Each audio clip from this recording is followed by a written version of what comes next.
Hey, welcome to The Explainer. Today we're diving into something that is absolutely fundamental to succeeding in, well, pretty much anything: performance indicators. So let's get straight into it. Let's just kick things off with a big question. One that I think keeps a lot of people up at night. You're busy, your team is busy, you're tracking all sorts of things. But are you actually measuring what really drives your success? It's a huge source of anxiety, and today we're going to build a framework to help you answer that with a whole lot more confidence. So let's start at the very beginning. At its core, performance is really just about how well you do something. But here's the catch, right? Success looks totally different depending on who you are. For a company, yeah, it's probably profit. For a hospital, it's about patient outcomes. For a city government, it could be how fast they clear the trash. That definition of success, that's the starting line for everything else. And this airline example just illustrates the point perfectly. Not everything you do is equally important.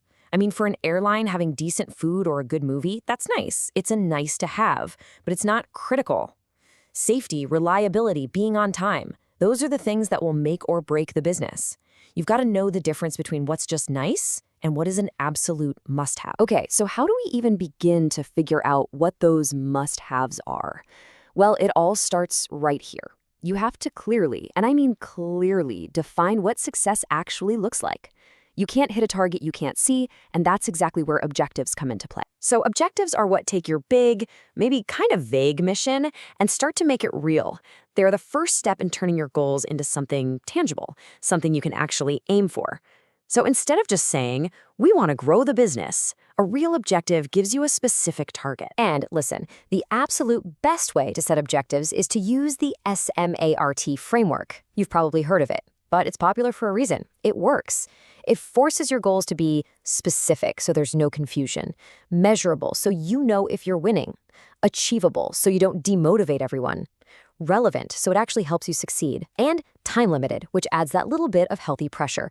It's a simple tool that turns wishes into actual plans. So once you have those SMART objectives locked in, what's next? The next step is to figure out the handful of things that are absolutely vital to hitting those objectives. We call these your critical success factors. A critical success factor, or a CSF, is, well, exactly what it sounds like. It's an area where your organization must perform well. This isn't a long wish list either. It's a short, focused list of the high-priority things that will have the biggest possible impact on your success. Now, here's where it gets really interesting. This is a much more powerful definition of a CSF. Why? Because it forces you to stop looking inward at your own company and start looking outward at your customers. It's saying that what's critical isn't decided in a conference room. It's decided by what your customers actually value.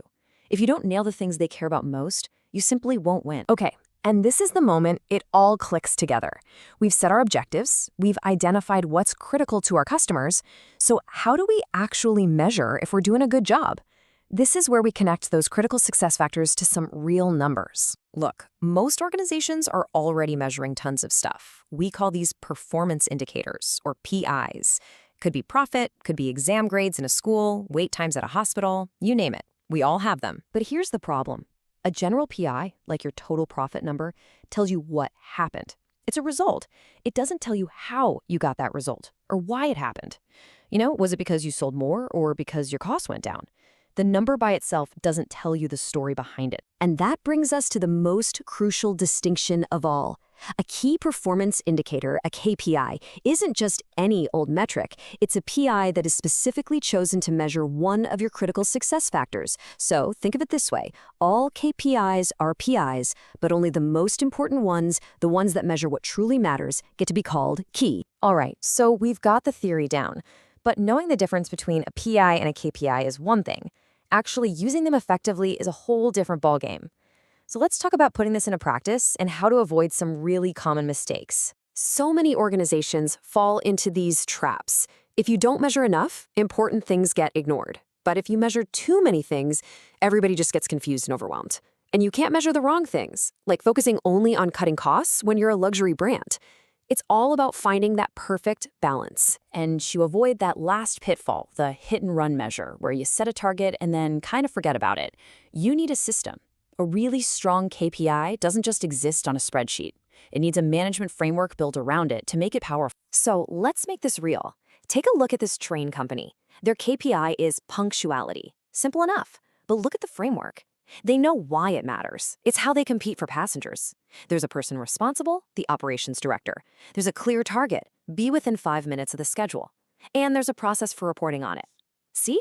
That's what turns a number into a real management tool. So look, if you take just one thing away from our time together today, let it be this. It's a simple 2-step process. Step 1, look outside your own 4 walls and figure out what is truly, genuinely critical to your customers. And then, step 2, measure exactly how well you are delivering on that promise. That's it. So I'm going to leave you with this question to think about. Take it back to your work, to your team.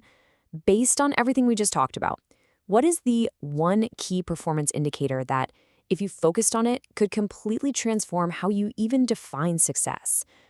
It's a pretty powerful thought. Thanks for joining us on The Explainer.